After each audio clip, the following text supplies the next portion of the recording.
So it's like I would like maybe extra nice or extra kind, and people would think I was like really sweet, and it's like I'm really tougher than you know. But there you are, like really tough, and they didn't see that soft side. So that's kind of interesting how I did the same thing in a different way. You know what I'm saying? Yeah, I do. I had to cover up my toughness for some reason because I didn't want to threaten people with my strength, if that makes sense. It does. Okay. So I'm going to go back for a minute. Saved a journal. So another feeling I'm getting for you is that longing to be around people that truly accepted you, like-minded, and I feel like that, in a real, it's almost like, the spiritual community, the like-minded community is helpful, but I also see, Dana, you kind of going into your own, like you said, becoming your own best friend. So the term friendship for you may kind of fall away, or the need to be like everybody else or feel like you belong. Do you understand that? That was something, I'm not thinking that serves you any longer, but I can definitely identify where you felt like this for a long part of your life, correct? Correct. But I feel your message now moving forward in the way you can help people, especially teenagers and your daughter, is to get them to know sooner than later that fitting in and being like everyone else or feeling accepted by people, and this came up with the first session, being accepted by people who really ultimately don't, I'm watching them saying the word deserve your attention, but who really haven't earned the right to have you care, if that makes sense. If it does. Right, Yeah, trying to gain nice approval. Way to put it, Yeah, I'm trying to say that nicely. We're trying to get approval from people that we don't even really know why we're trying to get their approval, because they really don't have anything that we need. Yeah. It's not really what we're looking for. Okay, good. So that whole thing about feeling like an outcast and feeling like you didn't fit in, I think you're resolving that now to realize you fit in more than you even know, but it's really not a valid consideration. I'm not sure I think about whether I fit in anymore. It gets to be a different place after a while. It's like the more I accept myself and don't have any issues with it, and I wear that as an authentic, not this persona, that I'm accepting myself, inside, do you like me, do you like me, do you like me, right? But authentically emanating a self-acceptance of myself in my daily life, it tends to create natural boundaries where people don't cross them if they know that I already accept myself, so you can't get me to not accept myself. Does that make sense? It does, yeah. Good. I've been experiencing it. It feels great. Yes. I kind of refer it to as having grace in all situations, and not being afraid. Like last night, I had to bring someone somewhere where the person came out to speak to me and was confrontational. Mm-hmm.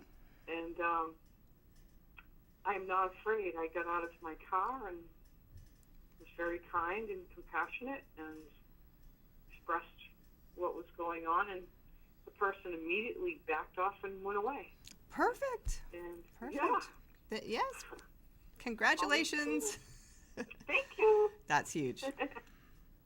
It was That's great. managing your energy, you being you, and not allowing anybody to throw you off and not taking on their energy. And people either have a choice at that point.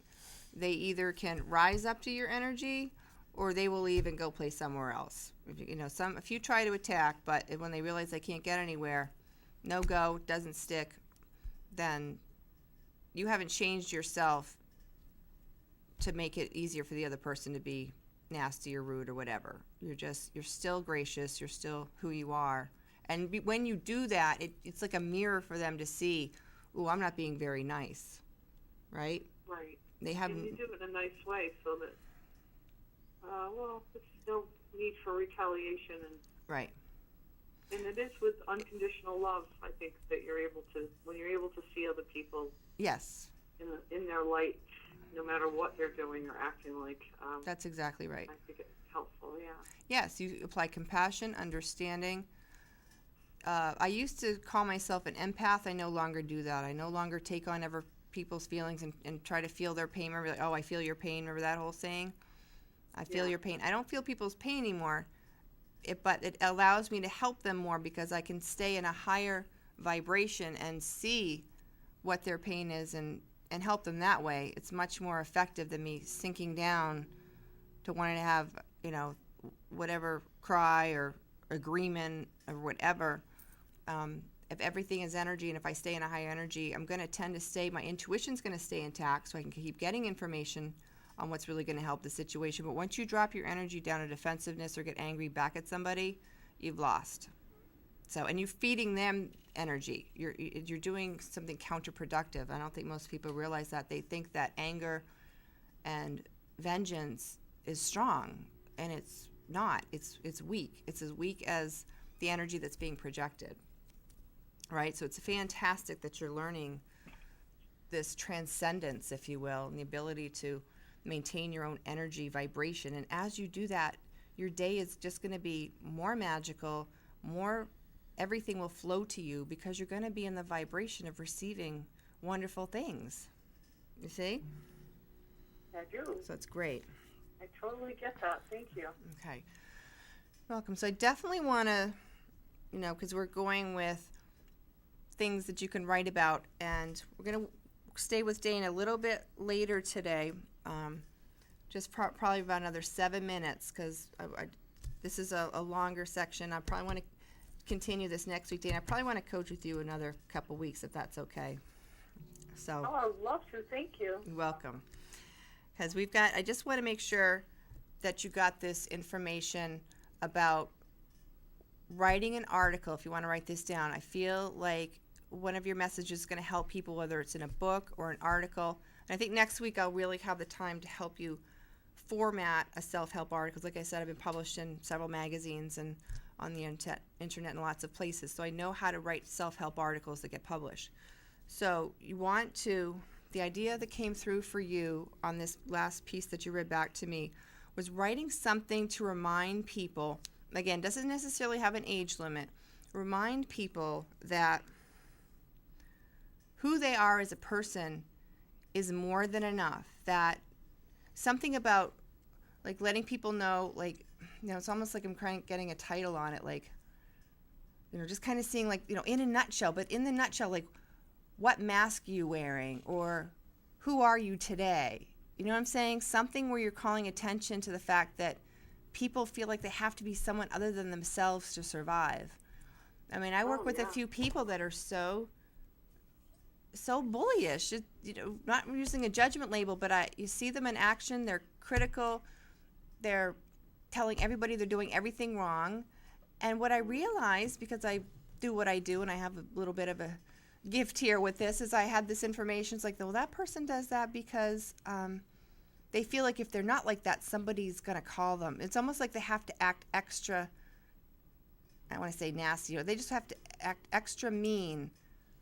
So they intimidate people not to see the job that they're not doing very well. Does that make sense? Mm-hmm. Oh, yeah. So I was just seeing that because this person was just very intimidating, and I just heard, Ann, just let them go, just stay out of their way, do your thing, don't let them walk all over you, but this is a cover-up. It's a cover-up. They have to act tough because they didn't want anybody to see their weaknesses. You see? I do. And it works for them. People are scared to death of some of these people. But in the long run, it's not authentic, and it's a rut, which, they're probably very stuck in. So without any, without any judgment, there's other ways to live is the information that I'm getting for you to share with people. Then, the whole idea, explore that in a nutshell, but in the way that what's exterior, what exterior are you putting on, and why are you putting it on? Because I feel like this is something that you're really exploring too, where you're exploring who are you without that tough exterior. And it is really valid that when we remove these tough exteriors that people do tend to gun for us sometimes. We're not imagining it. It's like they think that, oh, there's a weak person, they're so nice, and let's try to take advantage of them. So a lot of us have put on these different masks, if you will, to protect ourselves. So I feel like this would be a good topic for you to start to explore, maybe in your journal.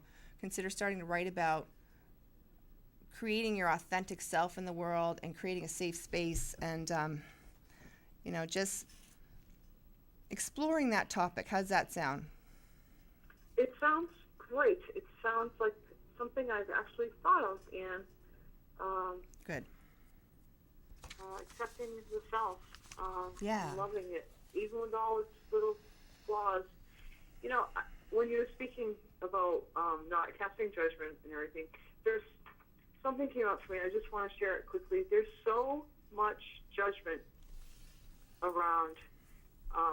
It's so hard to escape it. I turn on the radio, and the person broadcasting is saying, "Oh, so and so, like some celebrity did this and is doing this, and can you believe it?" It's like there's just so much judgment everywhere that, all I could think was, well, the crazy thing is why this is news, but that's a judgment right there. So I just think we're inundated with judgment on the media, on any advertising. You turn on the TV and you feel bad because you don't own half the things on there, or it's just there's so much of it that people need to get away from it. But yeah, I could definitely write an article on finding that inner peace so that you can live an authentic life. That's a great idea. Not to have to create an alter ego or false self to project into the world.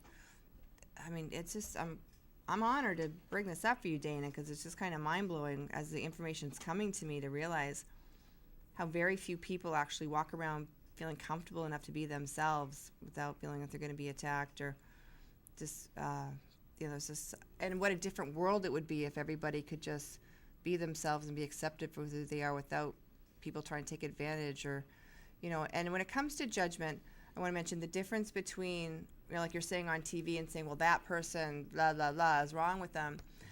I like to think of this work and having the ability to tune in, like you said, into a higher level of understanding, of compassion. It's different to say, okay, I see that person is doing that because this is something that works for them, and not making them wrong for it. Just saying, this is a coping mechanism that this person has, as opposed to saying, casting the first stone. Because none of us have developed, we all are perfect and divine, but we're also all working through our egos and false selves ourselves. So I think the difference is between going around noticing everybody's false selves is just being more compassionate with it and saying, well, this person probably might have had a really difficult time of things. And so it's not just understanding and not treating them any differently, but not allowing their racket or whatever to overrun you if it's something like bullying or something difficult like that.